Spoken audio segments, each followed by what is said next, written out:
ಸ್ವಗತ ಕೇಳುಗರಿಗೆ ಸ್ವಾಗತ. ನಿಮ್ಮೊಂದಿಗೆ Rajeev Gowda, retired audit officer, ರಾಜ್ಯ ಲೆಕ್ಕಪತ್ರ ಮತ್ತು ಲೆಕ್ಕ ಪರಿಶೋಧನಾ ಇಲಾಖೆ. ನಾನು ದಕ್ಷಿಣ ಕನ್ನಡ ಜಿಲ್ಲೆಯ ಬಂಟ್ವಾಳ ತಾಲೂಕು ವಿಟ್ಲದ ನಿವಾಸಿ.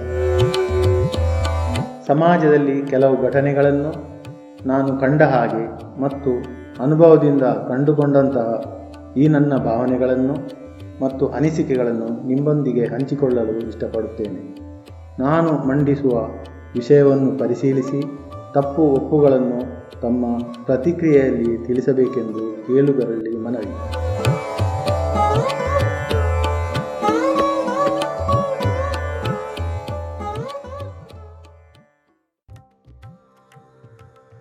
ಈ ದಿನದ ಸಂಚಿಕೆಯಲ್ಲಿ ಮೊಬೈಲ್ ಚಟ ಯುವಕರ ಭವಿಷ್ಯಕ್ಕೆ ಮಾರಕವಾಗುತ್ತಿದೆಯೇ?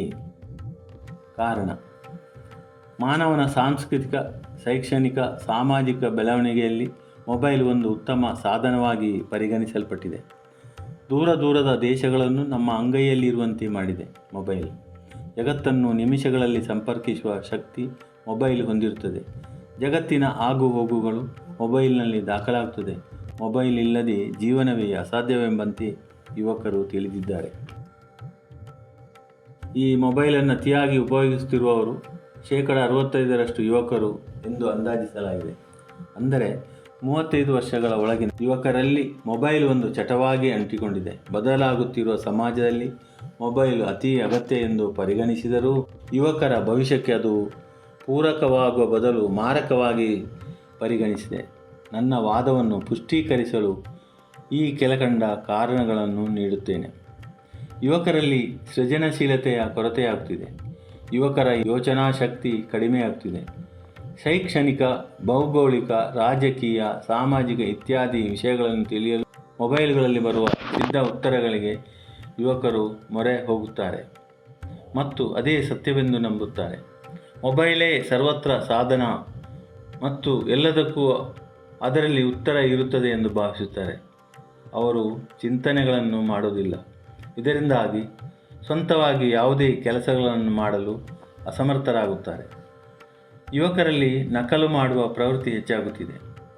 ಮೊಬೈಲ್ಗಳಲ್ಲಿರುವ ವಿವಿಧ ಚಾನೆಲ್ಗಳು ಎಲ್ಲ ಪ್ರಶ್ನೆಗಳಿಗೆ ಉತ್ತರ ನೀಡುತ್ತದೆ ಎಂದು ಭಾವಿಸುತ್ತಾರೆ. ಪುಸ್ತಕಗಳನ್ನು ಓದುವ ಅಭ್ಯಾಸ ಇಲ್ಲವಾಗುತ್ತಿದೆ. ವಾರ್ತಾಪತ್ರಿಕೆಗಳನ್ನು ಓದುವುದನ್ನು ಕಡಿಮೆ ಮಾಡಿದ್ದಾರೆ. ಮೊಬೈಲ್ಗಳಲ್ಲಿ ದಿನಂಪ್ರತಿ ಬರುವ ವಾರ್ತೆಗಳೇ ಮುಖ್ಯವಾಗಿದೆ ಹೊರತು ವೃತ್ತಪತ್ರಿಕೆಗಳಲ್ಲಿ ಬರುವ ವಿಷಯಗಳು ಗೌಣವಾಗಿದೆ. ಶೈಕ್ಷಣಿಕವಾಗಿ ಯುವಕರಿಗೆ ಭಾಷಾಜ್ಞಾನ ಕಡಿಮೆಯಾಗುತ್ತಿದೆ. ಯಾವುದೇ ಭಾಷೆಯಲ್ಲಿನ ವ್ಯಾಕರಣಗಳು ಗೊತ್ತಾಗುವುದಿಲ್ಲ. ಮೊಬೈಲೇ ಎಲ್ಲದಕ್ಕೂ ಗುರು ಎಂದು ಭಾವಿಸುತ್ತಾರೆ. ಇದರಿಂದಾಗಿ ಯುವಕರಿಗೆ ಕ್ರಮಬದ್ಧವಾಗಿ ಮಾತನಾಡುವ ಶಕ್ತಿ ಇಲ್ಲವಾಗಿದೆ. ನಮ್ಮ ಧಾರ್ಮಿಕ ಆಚರಣೆಗಳಲ್ಲಿ ಕೂಡ ಯುವಕರು ಮೊಬೈಲುಗಳಿಗೆ ದಾಸರಾಗುತ್ತಿದ್ದಾರೆ. ದೇವರ ಶ್ಲೋಕಗಳನ್ನು ಬಾಯಿಯಲ್ಲಿ ಪಠಿಸುವ ಬದಲು ಮೊಬೈಲುಗಳ ಮೂಲಕ ಹೇಳಿಸುತ್ತಾರೆ. ಇದರಿಂದಾಗಿ ಪ್ರಾರ್ಥನೆ, ಶ್ಲೋಕಗಳು ಯಾರಿಗೂ ಬಾಯಿಪಾಠ ಬರುವುದಿಲ್ಲ. ಅದರ ಅರ್ಥ ಗೊತ್ತಾಗುವುದಿಲ್ಲ. ನಾವು ನಂಬುವ ದೇವರುಗಳ ವಿಶೇಷತೆಗಳು ಗೊತ್ತಾಗುವುದಿಲ್ಲ. ಇದರಿಂದಾಗಿ ನಮ್ಮ ಧಾರ್ಮಿಕತೆ ಅಧೋಗತಿಯಾಗುತ್ತಿದೆ. ಗತಕಾಲದಲ್ಲಿ ಯುವಕರು ದೈಹಿಕ, ಮಾನಸಿಕ ಆರೋಗ್ಯವನ್ನು, ಸ್ಥಿರತೆಯನ್ನು ಹೊಂದಿರುತ್ತಿದ್ದರು. ಪರಿಶ್ರಮವೇ ಆರೋಗ್ಯದ ಗುಟ್ಟಾಗಿತ್ತು.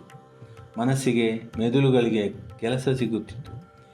ಈಗ ಅದರ ಕೊರತೆಯಾಗಿ ಯುವಕರು ಮಾನಸಿಕ ಅಧೋಗತಿಗೆ ಇಳಿದಿದ್ದಾರೆ.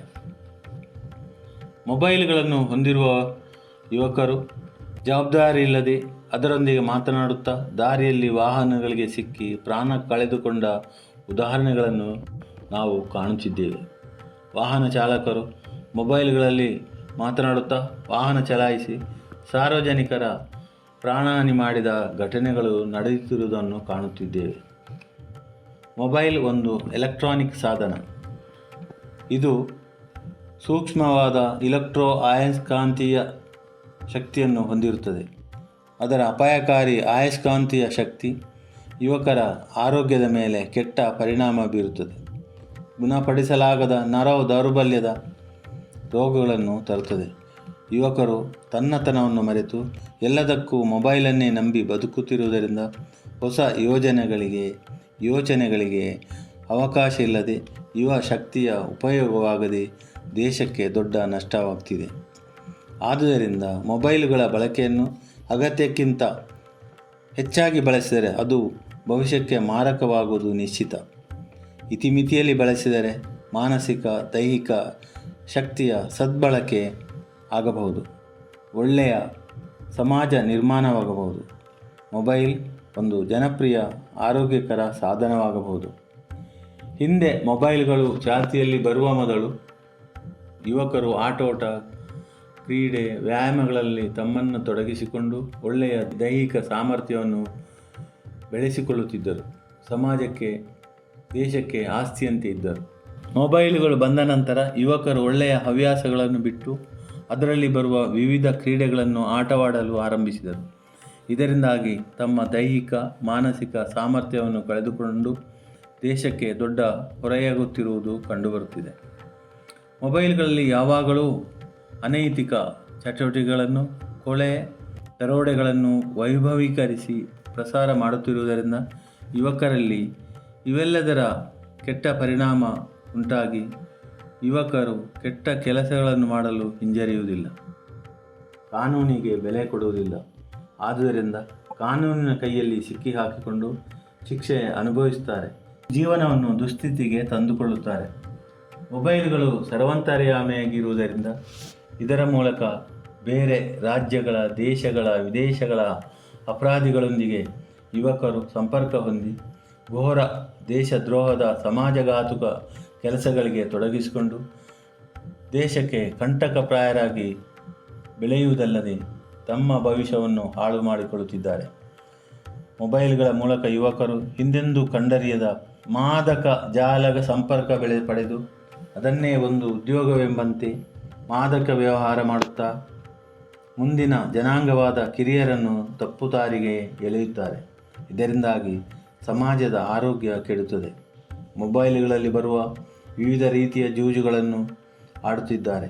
ಎಲ್ಲವೂ ಮೋಸದಾಟವೆಂದು ತಿಳಿದರೂ ಯಾವುದೇ ಶುದ್ಧ ಯೋಚನೆಗಳಿಗೆ ಅವಕಾಶ ನೀಡದೆ ಅದರಲ್ಲಿ ಹಣ ಹಾಕಿ ಹಣ ಕಳೆದುಕೊಂಡು ಬದುಕನ್ನು ಹಾಳು ಮಾಡಿಕೊಳ್ಳುತ್ತಿದ್ದಾರೆ. ಮೊಬೈಲನ್ನು ಸಕಾರಾತ್ಮಕವಾಗಿ ಉಪಯೋಗಿಸಿಕೊಂಡರೆ ಅದು ಎಲ್ಲ ವಿಧದಲ್ಲಿಯೂ ಒಂದು ವರದಾನ ಆಗಬಹುದು. ಇದನ್ನು ನಕಾರಾತ್ಮಕವಾಗಿ ಬಳಸಿಕೊಂಡರೆ ಜೀವನಕ್ಕೆ ಮಾರಕವಾಗಬಹುದು.